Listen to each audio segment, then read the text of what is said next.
มาเบิ่งการเปิดบริการปั๊มน้ำมันซึ่งชาว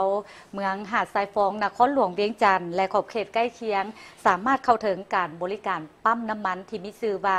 เมพรีเมียมหนึ่งในศูนย์บริการจำหน่ายน้ำมันเสื้อไฟของรัฐวิสาหกิจน้ำมันเสื้อไฟลาว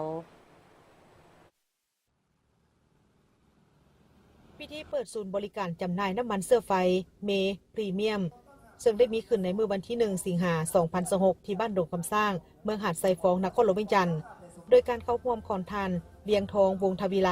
ผู้อำนวยการรัฐวิสาหกิจน้ำมันเสื้อไฟลาวมีหัวหน้าสวยสาอากรเมืองหาดทรายฟองนายบ้านดงคำสร้างผู้อำนวยการบริษัทเมพรีเมียมต่างหน้าจากธนาคารส่งเสริมกสิกรรมและภาคส่วนที่เกี่ยวข้อง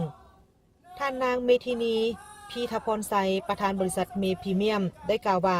ปั๊มน้ำมันเมพรีเมียมตั้งอยู่บ้านดงคำสร้างเมืองหาดทรายฟองนครหลวงเวียงจันทร์เป็นศูนย์บริการจำหน่ายน้ำมันเสื้อไฟของรัฐวิสาหกิจน้ำมันเสื้อไฟลาวลำดับที่59ของตัวแทนรัฐวิสาหกิจน้ำมันเสื้อไฟลาวหรือรนรนครหลวงเวียงจันทร์ลำดับที่240ของตัวแทนรัฐวิสาหกิจน้ำมันเสื้อไฟลาวหรือรนรทั่วประเทศศูนย์บริการดังกล่าวจะให้บริการเติมน้ำมันเสื้อไฟ